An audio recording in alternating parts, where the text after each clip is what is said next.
Merry Christmas! Slow travel, pahinga. Sabi, sobrang steep talaga nung inano namin, oh. Nakakapagod. Ang galing!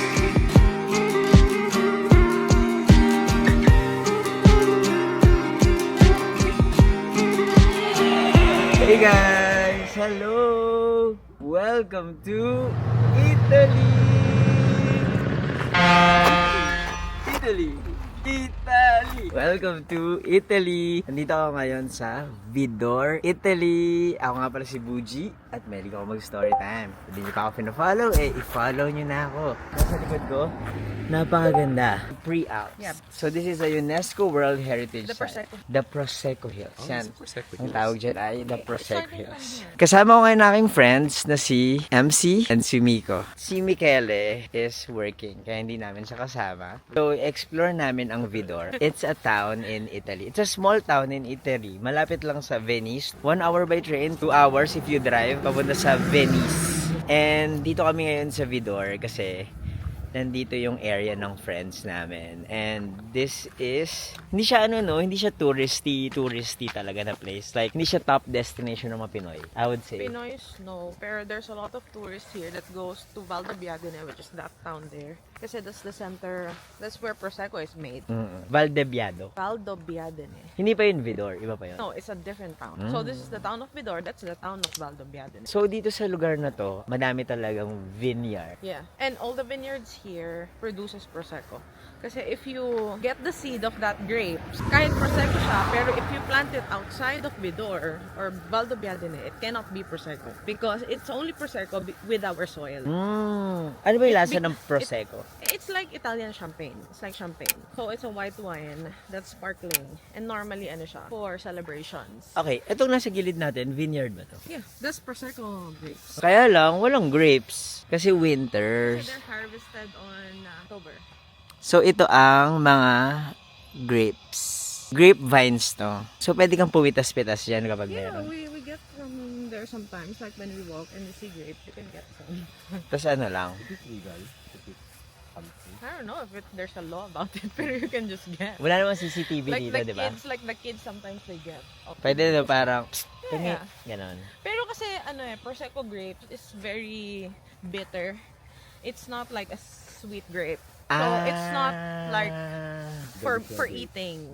It's not for eating. It's for making wine. So, may Prosecco ka ba sa A house mo? lot. We drink it every day. Pwede ba natin siyang tikman later? Yeah, of course. You have to drink it every day if you're here. Ah, talaga? Yeah, because this is the cheapest where you can buy Prosecco. Sa Vidor? Yeah. And then we export it on different parts of the country.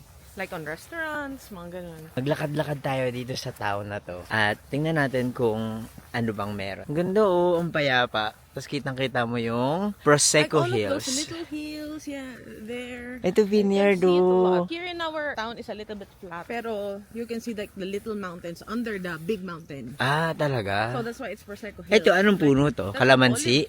Olive tree. Kalamansi naman ako. Ito pala yung olive tree. Dito sa Vidor ay walang sidewalk. Pero okay lang kasi konti lang naman yung sasakyan. Tapos tinan mo yung mga bahay. Alam mo yung mga very makalumang bahay. Na parang yung mga nasa children's book, ganyan. Parang ganyan yung itsura ng mga bahay dito. Maliit lang. Ngayong araw ay December 22, 2025. 9 degrees. This is 9. Feels colder, no? Parang ang lamig. Feels like, 4, 5. 9 degrees pero feels 4 and 5 daw. So, ako feeling ko 9 degrees pero feels like 6, 7, 6, 7. Finally, meron ng sidewalk. Pero, nasa gilid pa din natin ang mga vines ng grapes. And the reason why we can get Prosecco for cheap here is because you get it on the first stage. Kumaga. You buy it factory price. Ah. Yes, that's why it's cheap. So, Like minsan dito na kayo bumibili? Yeah. We always buy here like in bulk, in boxes. So you can buy them for $6 or $7. 6, 7, 6, 7. Tapos, ang market price? Market price is like 80. Oh, Yeah, ang dami. 80 to 100. Kasi it's like champagne. Dollars, US dollars. Wow, ang mura naman. So, pwede Ganun kami... talaga kasi kapag champagne. So, pwede tayo mag-uwi. Yeah, so when you bring it in the Philippines, the value automatically increases. I see. Here, when you visit the Prosecco Hills, you go to a wine shop and you can do wine tasting for free. Ow. You Sorry. can do wine tasting for free. Just say that, oh, I want to taste that wine, and they're gonna give you a shot of wine. So, ang goal natin sa araw na to ay go. pumunta dun Let's go. sa hills. Punta tayo dun sa simbahan na to ng Vidor. Pero yan yung new church daw. Pupunta tayo dun sa taas sa old church sa Vidor Hills. Yun yung tawag. And we're exploring in 9 degrees. May nakita ako. Tingnan nyo. Ang saya. Tingnan mo. Pwede ko i-pick? Tingnan mo. Ito yung nakikita ko sa mga palabas.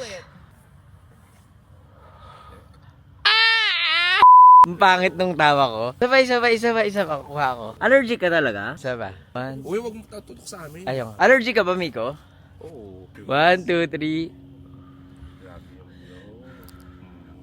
Ang galing! 6, 7. Hindi, wala lang. Ang ganda ng walkway, no? It's going to the cemetery. Ito, cemetery na yan. Tapos, dito, papunta to sa simbahan. Ang ganda, oh. Para siyang anong tawag dito? Cypress tree. Can you smell? Smells like pines. Oh yeah. It smells like Baguio. Smells like nothing. Smells like cypress. Pumipindot ang amoy. Cypress. Ngik! Galing!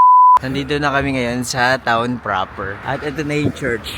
Yung kaninang medyo malayo. Actually parang mga 10 minutes lang tayo naglakad, no? So dito sa town proper, maliit lang siya. Pero makakabili ka dito ng mga basic necessities. So ito yung munisipyo nila. Ang ganda. Tapos ito yung simbahan. Tapos may orasan. Time check, it's 4:15 in the afternoon. Kung meron ding fountain dito. Ano ang pinakasikat na fast food sa Philippines? Di Jollibee. Sounds like Elevie. Ngik. Ngik. 6, 7. Entrata. May entrata. Bibili ka ng kape? Bilang. Oh, very residential. Si Miko, bumili siya ng kape kasi nag-CR siya dun sa coffee shop. Magkano yung kape dito sa Vidor? 1.7. Ha? How much? 1.7. Yeah. Ang mura. Actually, sometimes it's only 1.5. The espresso is 1.5. Ang But this one is mura. cappuccino. Cappuccino eh. Pero ang mura kasi sa iba parang 3. Mura. Kasi that's touristy place. Pero this is the real price sa locals. Ito na yung Vidor Hill. Yeah. Grabe mo, mura nga, no? Magkanong, kape? 1.75. Okay. Go. Yun yung normal? 1.7. It's like 60, 70. Magkano? Mga 100? Mga 100 pesos. Americano yan. Cappuccino. Cappuccino. Ito na, dito tayo akit. Okay. Grabe. Kasi ganyan pag Easter, you do the Station of the Cross. This is number 1 until 14 is the... So itong hill na to, Yeah, because Station it's a of the chapel. Cross din. Parang sa Like Calirega. Pilipinas. Yeah, like Calirega. One kind of way. Ay, Carorega? Okay, ready. What?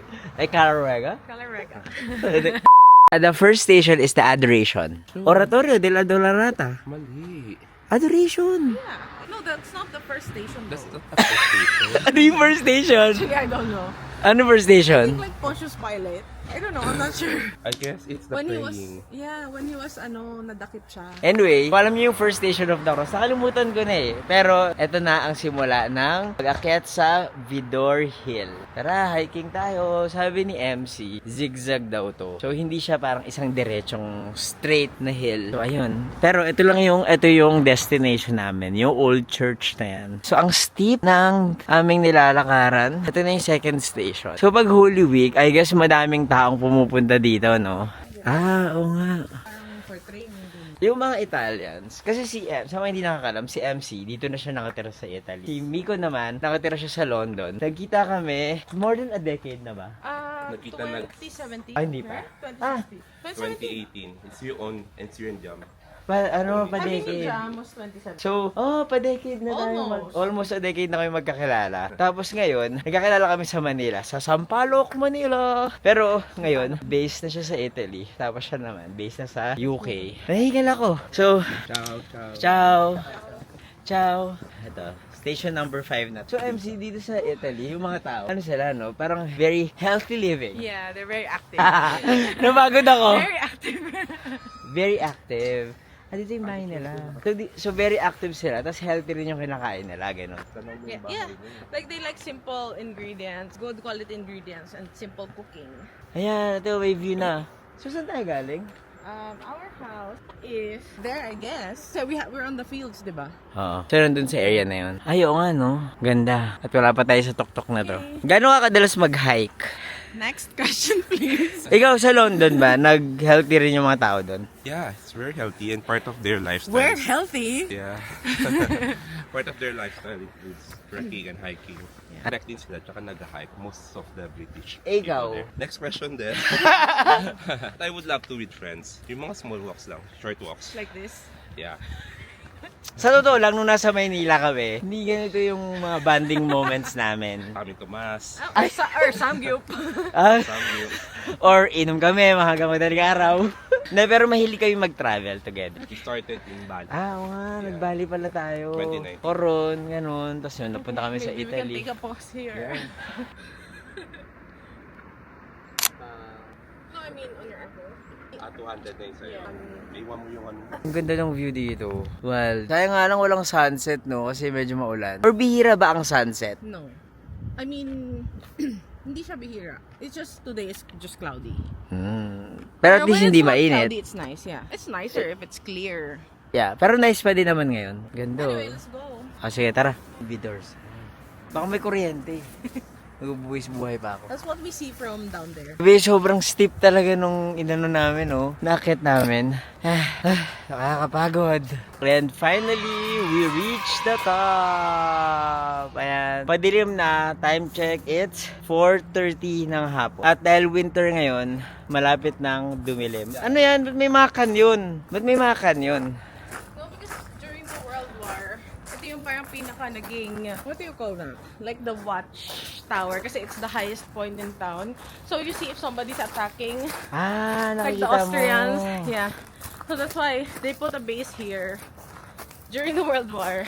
Kasi yun nga, you can see na papalapit na yung mga enemies. Mga kalaban mo. Kasi ayan o, kitang-kita mo nga. Ito nga, oo, galing. May kita mo from afar kung may paparating na mga sundalo. Tapos, ito yung kanyon o. Oh. Ito yung mga baril. Tapos ito yung simbahan. Ang ganda. Grabe. Gusto ko talaga yung mga ganito eh. 'Di ba? Ang interesting. Sa town na to, 3,600 lang, mga ganun lang yung population. Sabi nga namin mas madami pa yung population ng University of Santo Tomas kaysa sa mga tao dito sa Vidor. 6'7". So dito din, ito yung other side ng Vidor. Yeah, that's a Vidor Bridge. Oh, tapos pwede kang mag-view dito. Pwede ba to? Hindi mo nakikita. Pero ayan, grabe. So, yan. Saan yung Prosecco Hills? Ito. All of this is Prosecco Hills. Prosecco Hills We na are to. inside the Prosecco Hills. Ito yung church. Nasa likod kami ng church ngayon. Kung saan makikita mo yung bigger view ng Vidor. So, MC, itong church na to, active siya? No more. It's like a historical landmark now. She... And this one parang ano na lang siya, war memorial. Ang pangalan na to ay Castle Hill. Oo nga no? Ang ganda nung spot na yan, pang picture. Tag dito sa simbahan na to ay Castle Hill. Mayroon pang kanyon. 360 view. So ito na ang pinaka-highest of the point ng town. Parang naging strategic hill siya for war. During wartime. Oo nga, no? Kasi kita mo pag dumadating na yung may uwak. And then here you can do like picnics. You can bring a pizza. Oo nga. Pwede ka mag-date.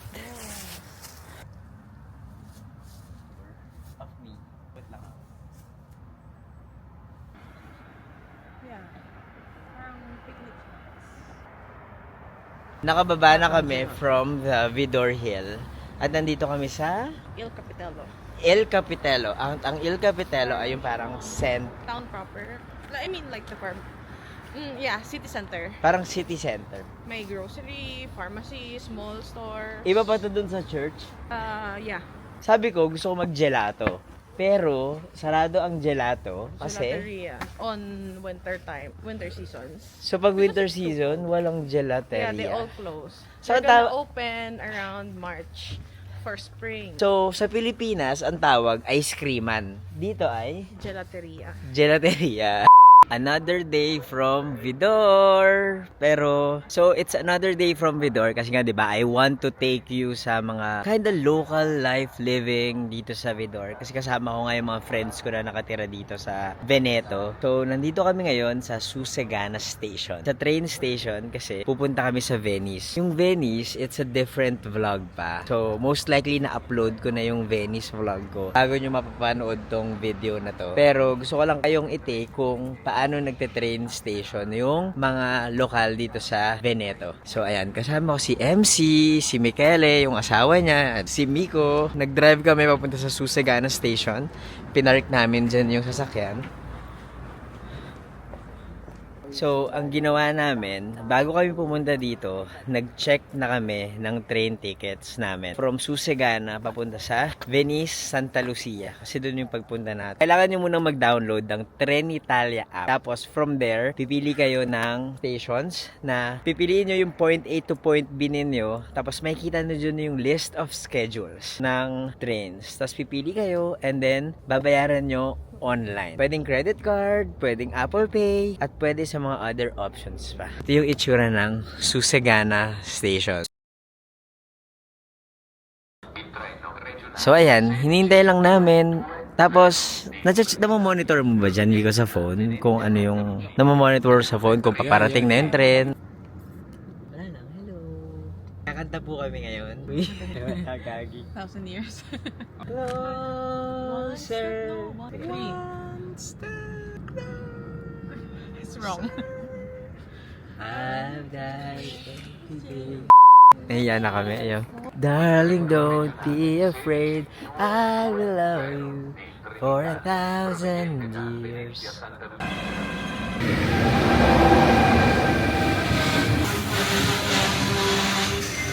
Ito na yung train namin.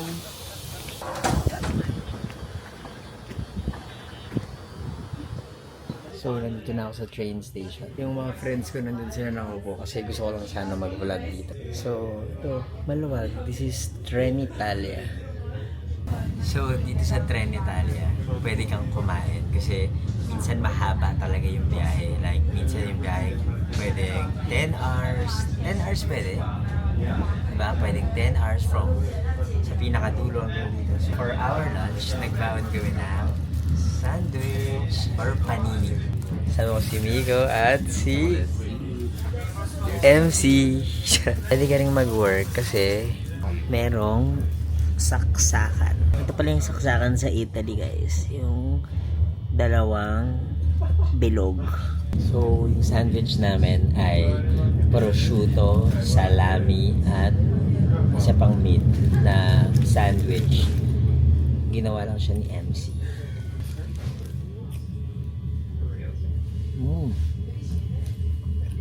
Ang sarap. Mestre na pala tayo.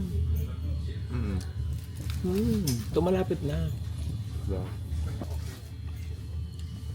Dito na kami ngayon sa Venice Mestre Station. Ito yung isa sa mga biggest train stations dito sa Venice. Yung naalala ko, dito ako bumaba dati noong nag-travel ako from Florence. Ayun, ang dami niyang station sa labas. Prossima fermata Venezia Mestre, next stop Venezia Mestre.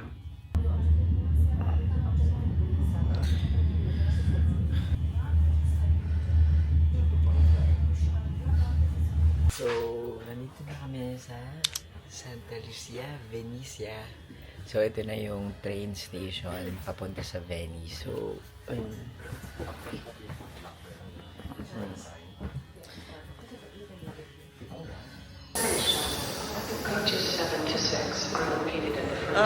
we are now in Venice. Well, train station. Santa Lucia, Venice. So, ito ang train station. So, pagbaba mo, lalakad ka lang at dadating ka na sa Venice entrance. Ang ganda, ang sarap, in fairness. Thank you very much for the food, Mama MC. todo coat yung mga tao dito kasi ang ginaw. It's December, it's winter. Ay, kita nyo dito sa taas nila, merong mga destination tsaka time of departure. Kasi madaming mga platforms dito sa Trenitalia. Sa mga hindi nakakaalam, again, Trenitalia, ito ang biggest train line dito sa Italy na it is operated by the government. Ito yung mga listahan ng mga destinations at kung saang platform mo makikita yung train ninyo. Kasi walang definite platform kung saan maglaland yung train na sasakyan ninyo. Ginaw, grabe. So yun, papakita ko na sa inyo a glimpse of Venice. At from the train station, paglabas mo ay yun na mismo yung canals ng Venice. Ito na siya! Ang ganda! What? There you go! Yun yung sample ng pagte-train dito sa Venice. And mag-explore na kami ng Venice. So, kung hindi nyo pa napapanood yung vlog ko ng Venice, panoorin nyo na. So, nandito kami ngayon para sa aming Christmas gift giving at kasama ko si Jam, si Miko, si Michele, at si MC, at ako si Buji, and let's do this! Hey! Hey! Hey! Hey! Hey! Hey! Hey! Ready? Oh, shit.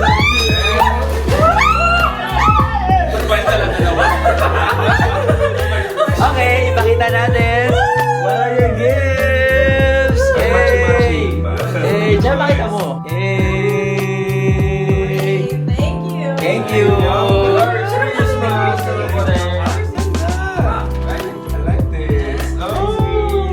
Great. May sakos damit ko. Okay, next. Sino next? Ako. Hey! Ready? 1, So big. 2, 3, and...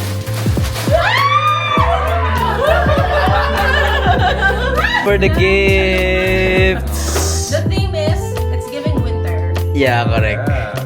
Thank you for the gift. Smell it. Whenever I feel sick, I inhale that. And when I feel dizzy as well. So this way I put it there, you know.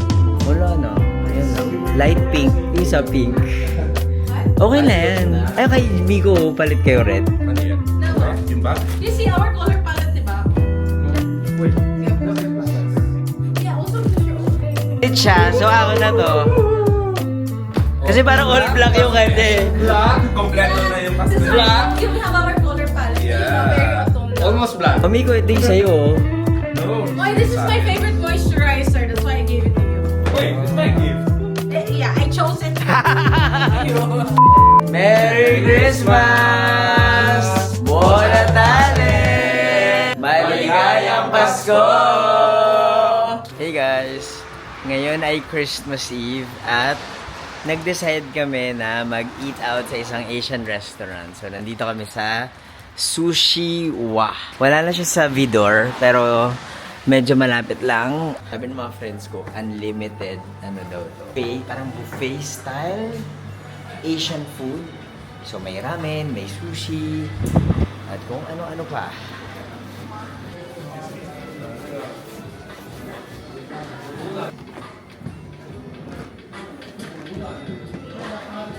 So, sa restaurant na to, pipili ka ng menu or pipili ka ng food sa menu. Tapos parang i-add to cart mo lang. Tapos sila nang bahala maglagay sa'yo dito. Tapos unli to, di ba?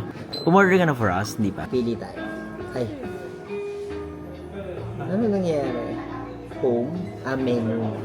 Is this ill? Not that. The one on the bowl. This is hot. I don't know. I think you ordered that. I did not order that. That's my favorite. It's eel. Who ordered it naman? And then put the dirty ones there so they can get it. Mmm. This one. Sarap pa smash. Nico. Can you put it with this? Yes, you Or no? Ito yung talagang yung gusto lang. Mmm. Sarap. It's sour.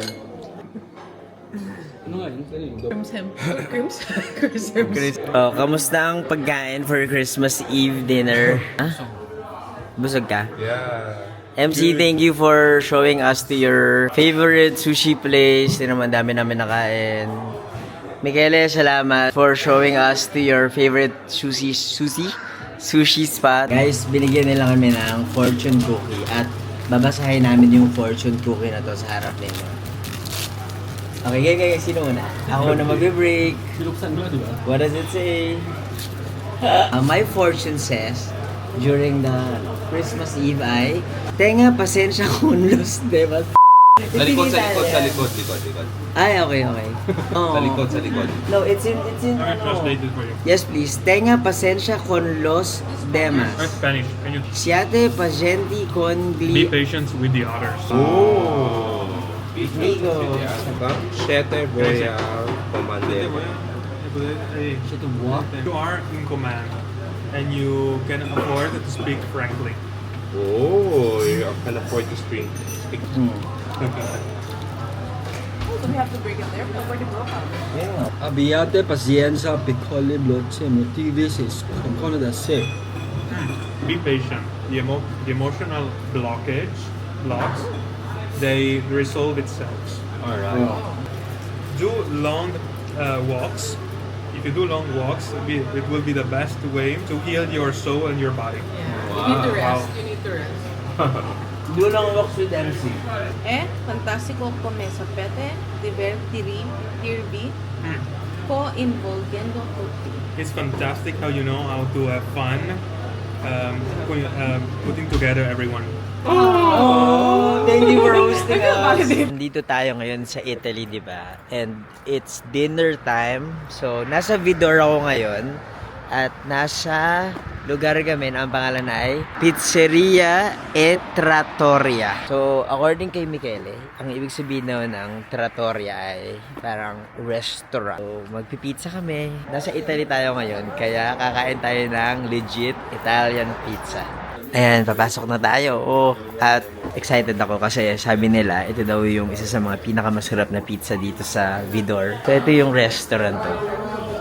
Thank you. The name of the restaurant is Da Tonino. What does Da Tonino mean? Tonino. What is- Tonino is the owner. It's a name. What's your favorite pizza? Probably burrata cheese. In Italy, though, it's very famous with French fries on top. Yeah. Yeah, French fries on For top. everyone, it's- even our friend likes it. Pizza Everybody loves with it. French. fries on It's a top. very teenage boy order. Oh. You know? Everybody loves it. And then you It's a very bring it Italian thing. until when you're an adult. What's your favorite pizza, MC? I don't know. Classic siguro. Classic perhaps would be Diavola. What's Diavola? Diavola is like pepperoni. Pepperoni pizza. Diavola means pepperoni. Yeah, it's In, like the It's like In the America, it's equivalent. called pepperoni, which is with salami, you know. That's like a classic for me. Pero sometimes I like to explore with like cheeses, like burrata and different types of mozzarella. If I want to indulge. Because it's expensive. No, it's like not healthy if you get a lot of cheese. How about Hawaiian? Hawaiian, it's not a pizza. It's a country. No pineapples. Actually, it's not a country. It's not a country. It's a a state. How about City. How about no pineapples? Although Wala dito before- sa Italy. Wala in Italy. No, none. You won't- Before I tried apples on pizza. Yeah. I don't know why I Why is ordered that possible? I mean, we found a pizzeria that is in the mountains. In the mountains here, there are a lot of apples, and they did this experiment, and they put honey, cheese, and apples. I don't know why I ordered it. It was not good. Okay, That's not good. what's the weirdest for you as an Italian? What's the weirdest topping for a Pineapple, like yellow cap. No, like in Italy. This is You sponsored cannot by Yellow name drop Cap. because No, like in Italy. Like This is sponsored by Yellow here, Cap. like classic pizzas. no, like what's the weird topping in Italy for you as an Italian? Did you find here? No, you. For you. Yeah, here in Italy. Probably sweet things, like Yeah. honey. Fruits. You're finding a lot of honey here on pizza. Honey on pizza. Yeah. In the Philippines, we put like hot honey, Yeah. right? Yeah. Like spicy honey. Yeah. Ikaw, what's the weirdest pizza that Probably the apple one. you tried it? Apple. Yeah, I was the one who ordered it. Oh shit. It was not Why good. did you order the apple? I don't know why. SNR to me is the best in the Philippines. It's like Yes, guilty and, food. But the If first you- time I came in the Philippines, everybody was like, "Oh, try yellow cap." I don't like yellow cap. It's not. Also, it's so expensive. Yeah, Like, so expensive. Real, price. real talk. Okay, let's get the pizza. Ito yung pizza namin. I'm excited. What's this? Ricotta? Ricotta cheese, prosciutto, or the ham. And then we have mushrooms. And then this is... Micheles, what is this? That's soppressa. Sorpresa? It's a type of salami, and there is also onions. Oh. And then yours? Mine is burrata.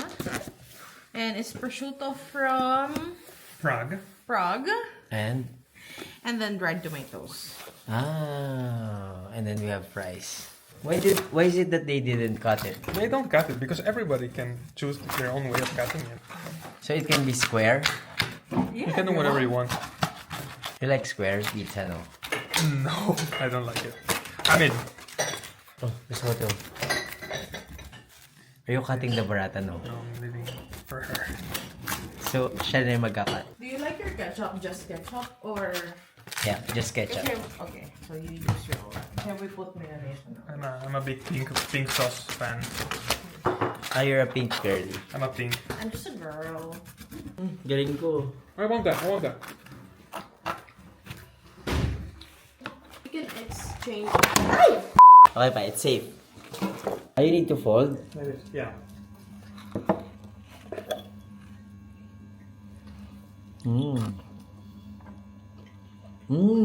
I can taste the fresh tomato. Right? Sarap. I miss pizza. I think I haven't had pizza in a long time, no?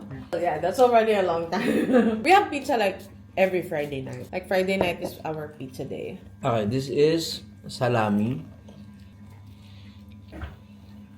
And onions. The tomato and the onion, they complement. Right. Super good.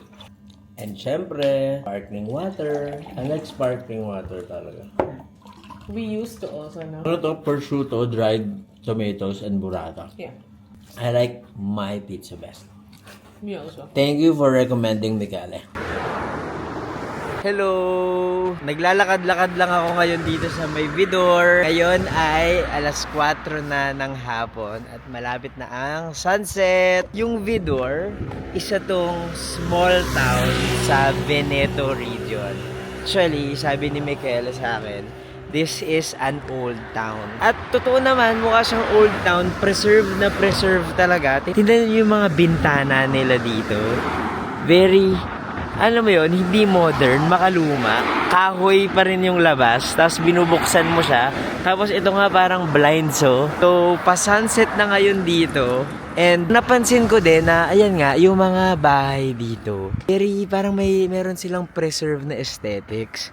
Sabi sa akin ni Michele, hindi daw basta-bastang pwedeng mag-upgrade yung bahay dito. Kailangan daw, pasok pa rin sa aesthetic ng city para ma-preserve yung cultural heritage. To be fair, yung Vidor kasi, ano siya yung Prosecco Hills, yung area na to, UNESCO World Heritage Site siya. Kaya, hindi pwedeng magtayo ng tall na building, hindi pwedeng basta-basta na lang biglang magtayo ng mall o alam mo yun, magtayo ng engranding infrastructure. Kailangan ma-preserve pa rin yung kultura, yung alam mo yun, yung old vibes kumbaga. Pero gusto ko lang sabihin na natutuwa ako dito sa Vidor kasi maganda siyang break sa, alam mo yun, sa travel na ginagawa namin dito sa Europe. Yung ginagawa namin dito, hindi talaga siya touristy. As in, para siyang normal na ginagawa ng isang taga-Europa, ng isang residente.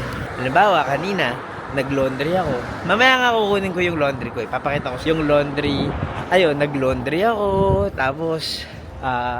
kumakain lang kami dito sa bahay, nagpupunta kami sa pizzeria, at parang ako ay, wala lang, natutuwa ako na ginagawa ko yun, kasi, it's like, paano ko ba sasabihin, para siyang traveling na nai-immerse yung sarili mo sa local life, parang ganon. So, na-amaze ako. So, dito, ayan. Madaming kotse dito sa Vidor. Sabi ni Michele sa akin, halos lahat daw ng tao dito nakakotse. Dahil nga small town to, itong Vidor, wala siyang train station itself. So, kung gusto mong lumabas, kung gusto mong umalis, kailangan mong maghintay ng bus. At yung mga bus dito, hindi siya laging available. Unlike, di ba, halimbawa sa atin sa Pilipinas, yung mga jeep, parang lagi lang siyang dumadaan. Lagi lang siyang dumadating. Tapos, meron din tayong mga tricycle. Dito, kailangan malaman mo talaga yung schedule ng mga bus. Kasi, kung hindi mo alam, wala. Hindi ka talaga makakasakay. Karaniwan ng mga tao dito nakakotse. Tapos, ito yung gasoline station. Merong isang gasoline station dito. Pangalan, Constantine. €1.65 per liter yung diesel. 114 pesos per liter yung gasolina dito. Mahal din. Parang sa Pilipinas, parang mga 60, ganun. Magbabayad ka lang ng credit card, tatap mo lang. Parang honesty system, I guess. Ganun. Galing. Simple lang yung buhay dito sa Vidor eh. Pero, yeah, very reliant sila sa car. Ito pala. Isa tong bus station. Oh, sakto. Nakakita tayo ng bus station. Pinag-uusapan lang natin. So, mga biyahin nila dito, 6:11 ng umaga, 6:46. Tapos, papunta siya sa Cornuda. Ayan, itong Cornuda, isa siyang town na merong train station. Yung Coneliano, isang big city din yan. Ito yung vibe dito. Nasa main road ako eh. Mamaya ipapakita ko sa inyo kapag pumasok na tayo sa may parang inner road pa talaga. Grabe, sobrang lamig ngayon dito. Tapos ito pa pala, naalala ko, kinikwento ko kay Michele. Sabi ko, Michele, grabe parang konti lang talaga yung tao dito. Hindi ako gano'n nakakakita ng mga bata. Ganun, tapos sabi niya, iba daw to talaga sa Maynila. Kasi sa Maynila daw, sobrang daming tao na nasa labas. Well, to be fair, small town lang to. Kumbaga, para siyang bayan, baryo. Parang ganun, baryo. Tapos yung population nga dito, di ba? 3,000 lang. Sobrang konti. Tingnan mo, ito, merong playground sila dito. Ang maganda dito, madaming parks. Kung saan pwedeng maglaro yung mga tao. Kanina, may nagbabasketball dyan eh. Ngayon, nawala na lang. Tapos ayan, pag dinerecho mo yan, nandyan yung pizzeria. Yung pizza place na pinuntahan namin nung isang araw. Tapos pag dinerecho mo pa doon, nandun yung grocery. Maliit lang na grocery, pero kumpleto naman. Papasok tayo dun sa inner road. Tingnan natin. Ganda ng sunset, no? Oh, ganda. At sobrang tahimik talaga dito. As in, ito medyo inner road na to. And ang ganda lang kasi, mayroon kang view ng mountain. Ang ganda. Tapos yung mountain nagsusnow. Ganda, diba? Parang kung ganito yung view mo. Naku, hindi ko na alam. Parang bahay mo palang tourist attraction. Alam mo yun? May mga ganong vibe. Kaya parang hindi rin nakakasawa or hindi din nakakalungkot na nandito lang kami sa area na to. Kasi ito mismo parang ang ganda na eh. Saka, I don't know. Okay din talaga yung mga slow travels. Alam mo yun? Okay din yung from time to time, nagpapahinga ka. Sa Europe series na to, gusto ko din ipakita sa inyo na okay lang mag-take ng break. Alam mo yon. Ngayong araw, halimbawa, wala akong ginawa kundi mag-backup ng files, mag-upload ng video, magsulat. Wala akong ginawang anything touristy. And I think parang deserve ng katawan mo yun. Mag-take a break sa middle. So, kung nagpaplano kayo ng mga travels ninyo, I highly suggest na gumawa kayo ng araw na, itong araw na to, it's a rest day. Parang ganun. Kasi natatandaan ko noon, may moment kami dati na dire-diretso yung travel. Parang tourist attraction, ganyan, activity, ganyan. Tapos pagdating ng mga 7th day, wala, pagod na kami, hindi na kinaya ng katawan namin. Tapos nagkasakit na kami, ganyan. So hindi mo rin na-enjoy yung travel mo. So ayun, tingnan mo, unamnamin natin ang local life dito sa Vidor. Ang ganda-ganda talaga. Ayun, from there, nagsisnow yung mountain hanggang dito. Tatanungin nyo kung nagsusnow ba dito sa baba. Saan ako naglalakad? Hindi daw nagsusnow dito. Pero sobrang lamig talaga. Parang nakailang layers ako ngayon dito. Hindi kaya ng katawan ko. Gusto ko lang sabihin sa inyo na slow travel, pahinga, try nyo rin mag-insert ng mga parang local life, ganyan. Kasi it's also an interesting kind of travel. Ito yun na yung pinadryer ko na laundry. during winter, pag nagta-travel ka, so sobrang tricky ng pagdadala mo ng mga damit. Kasi, syempre limited lang yung baggage mo unless may pambayad ka sa, alam mo yun, more luggage. Sa ginagawa namin na rock and roll DIY travel, mahirap siya na or kailangan tansyado mo yung mga damit mo, ganyan. Kaya maswerte ako na ngayon, meron kaming rest day sa bahay ng friend ko. Kaya nakakapag-laundry kami. Na-laundry ko na yung mga ibang bagay. Kasi hindi naman ako pwedeng makapagdala ng, alam mo yun, kung ilang araw ba kami dito. Hindi naman pwedeng, for example, 14 days ka. Hindi naman pwedeng 14 days, iba-iba yung pantalon mo, ganyan. Kasi tatakaw talaga siya ng bagahe. Parang siyang life hack, travel hack. Tapusin ko lang itong labada, tapos may mag-ikot-ikot kami. Siguro, ikot-ikot kami around town. Ganun. Mag-grocery kami ngayon. Bibili kami ng pasalubong tsaka mga basic stuff na siguro dinner. Tsaka bibili kami ng cannoli. Hindi ko kayo pwede madala sa loob kasi bawal mag-film doon eh. So mamaya na lang mga haul namin. Ayun na nga, gabi na dito. And it's time to say goodbye sa Vidor. It has been a nice few days na nagstay kami dito. Very kalmado, tahimik, at ito yung rest day na hinahanap namin. Ito na rin yung last day ko dito sa Italy. Kung nakikita nyo, pasikat na yung araw kasi umaga ngayon at magro-road trip kami papunta sa Switzerland. Well, stopover lang sa Switzerland pero papunta kami sa France and sa Barcelona. Yes! Excited na ako. Reunite na ako. Yung road trip namin, yung start ng road trip namin, kasama ko si MC at si Michele, si Miko at si Jam. Nagpunta sila sa Netherlands at Belgium bago sila pumuntang France. So, umalis sila, nag-side trip sila, at kikitain na lang namin sila sa France. Anyway, maraming salamat for watching this vlog dito sa Vidor, sa small town here in Veneto region sa Italy. Sana natuwa kayo. Sana meron kayong natutunan. Pwede nyo rin naman bisitahin to. Again, ako nga pala si Buji at pwede ko mag-story time. Kung di nyo pa ako follow i-follow nyo na ako. Thank you! Don't forget to like, comment, and subscribe. Bye! Nyek!